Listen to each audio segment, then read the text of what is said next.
Hey everyone. We are together in Melbourne today, so thought we'd jump on and do an early Facebook Live this week.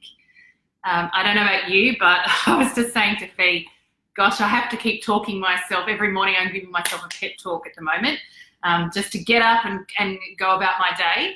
And yeah, I think we talked about it at the Accelerate workshops last week, how some of us are crawling to the finish line, and I certainly feel like I am. It has been a huge few weeks for you. You have been on and off planes non-stop from the time we went to the States and then coming back into a whole lot of sessions around the country. And as Kate said, just wrapping up our last time to Melbourne for 2019. And, just thinking back to the year that's been and, the high points, and also, as always, there's been some challenges. So it's just interesting to think about for myself, but also for you to think about what's been working really well and maybe what are the things you might like to do differently or try different things to address next year. Yeah, I think something I think that's really worthwhile for people to really circle around. It's been big learnings for us in Accelerate this year, where we've had Tough Love, which is our accountability protocol in the program. Lots of really interesting learnings through that process. And I think, I've always talked about understanding your own psychology around your triggers, your responses, what's easy for you, what's hard for you. And even more so this year, we've really looked at, how do you create behavior change that sticks? The key is really about understanding yourself. Understanding when you can stay committed. It's easy for you to honour your word or your commitment or your action. Understanding the dynamics, the subjects, the people where it's more difficult for you to do that, and then figuring out how do I shift things, change things, so I make it as easy for myself to go about being successful in both the workplace but also in my personal life as well. Yes, yeah, I've been really fascinated at hearing some of the stories, and also with clients I work with and coaching and that sort of thing. This piece around understanding your own psychology or your self-awareness, like what is actually going on for you, and where are you able, as Kate says, to easily do something, and when does it become more difficult? And the more we kind of get in tune to that and we can see those patterns and the way that behaviour is playing out and what it's costing us when it's not working, and also sometimes what we're potentially missing out on because we get caught in a loop in an old style of behaviour that maybe is not really working well for us anymore. Yeah, and just really noticing the triggers, like the triggers of the small things. When we talk about, core confidence is all about you understanding your relationship with confidence, and then looking at how do we focus around building strategies to keep you connected with your confidence. The premise is we've all got confidence. It's not that we need to build it. It's just that we actually have strategies where we give our confidence away. So how do we actually look at, and really they're self-sabotage strategies. So how do we start to look at what are they? And then start to go, okay, cool, that's not really helpful. That's not serving me. I'm not going to do that anymore. And I think a big one for me, we talk about comparison corrodes confidence.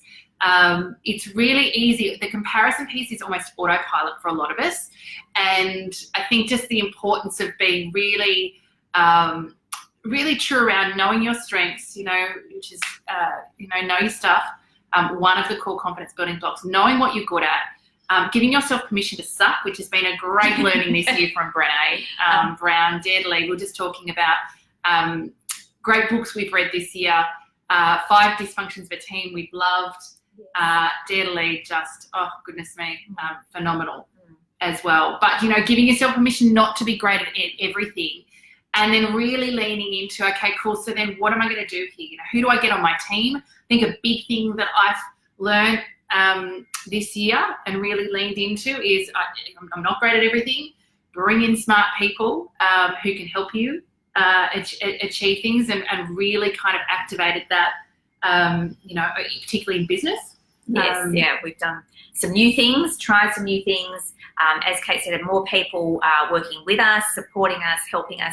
And, that frees us up as well to do more of what we love and more of it we're really good at. So we get to contribute more in ways that actually make a difference for our clients and for, projects that we're enthusiastic about. and we give other people the opportunity to do great work as well. And to be honest, do things better in a way that's far better what you could ever do yourself. And you know me, I am a bit of a, I like to be a master at many things. And so it's taken me a lot to surrender into this, but such a good thing to do. So I think it's useful to think about, you know, what is it, when we think about your relationship with confidence, and we always, you know, what are the things that strengthen your confidence? What are the dynamics where, you know, what we often talk about when we talk about executive presence, where you shine, and what are the dynamics when you shrink? And actually starting to look at how do I leverage the dynamics where I shine so that I do more of that, or I leverage that strategy in those, you know, those dynamics where potentially I shrink. Yeah, it's been a really big year, and some really fun things have happened. And, you know, for me, one of the big learnings was when we took the work to the US and we got to go on stage and share, you know, the core confidence message. And we were, you know, it was an experiment. We didn't know how that would land in the US. But it was so interesting to observe myself being different. So, you know, an old story, an old pattern about getting on stage and having some nerves and butterflies and worrying about it and all of that sort of thing. And this time, just really being grounded, good connection to my core confidence, knowing that it would be okay, knowing that, you know, I had that, and I had enough knowledge and enough experience, and that, you know, I was actually getting to share something that's really important to me with a bunch of people who were, you know, really engaged with the topic. They were enthusiastic. They enjoyed it. And, like, you know, it was so much fun. So, you know, that just makes me want to do more of that and share this work, you know, more broadly. But it was really nice to experience that, you know, in such a new environment for me. And if you think about the 10 building blocks to core confidence, which one do you think really supported you to have that different approach? So I think, looking back, you know, the one that for me, getting me, you know, it was keeping me in the moment, was very much about focus and presence. That I knew that so long as I took a couple of breaths and I just stayed focused on, you know, what we were doing and what we were sharing. And the other thing would be authenticity. I think, you know, it was really it was such a joy to be authentically in my core confidence, talking about core confidence. So it was really fun. Yeah, that's such an important one when you talk about presenting. Yeah. You know, show up and be who you are. Don't be anyone else, because that's when it all can come unwound. And for me, definitely ask for help. You know, if I think about some of the people we've worked with this year and partnered with, you know, the collaboration of the conversations have, you know, brought distinctions to the work around core confidence, and just move things forward. And I think we have a tendency, I certainly have a tendency historically, ask for help and face fear were always the two biggest personal growth pieces for me through writing the book. And they continue to pay dividends. But there can be a real, particularly I think, you know, this, and when we're talking about asking help, like we're talking about spending money, hiring people, collaborating. And so I think there's always the tension between, you know, cost benefit, and, you know, that you really want to make sure that you get that benefit. And so I think there's been a really interesting, but what's come when we've really leaned in and partnered and, you know, has been amazing. You know, far more, you know, the true benefits of collaboration, right, where the outcome is far more than any individual or any unit like you and I could achieve on our own. So I think that's been phenomenal.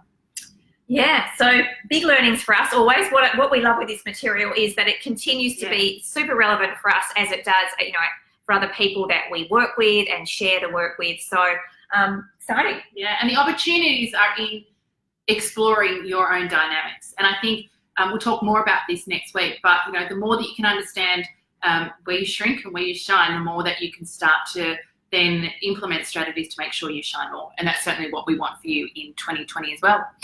So we might leave it there. Of course, we've still got a couple of weeks to Christmas. So the gift of confidence, why not order a copy of the book and share that with a colleague, a mentee, mentor, sister, friend. There's a Christmas special on at the moment too for 50, so that includes delivery in Australia.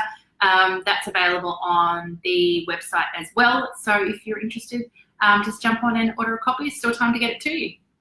Fantastic. Also ebook and online and audiobook if you want to as well. Links on the website as well. Cool. Thanks, guys. Have a great week, and we'll see you next week.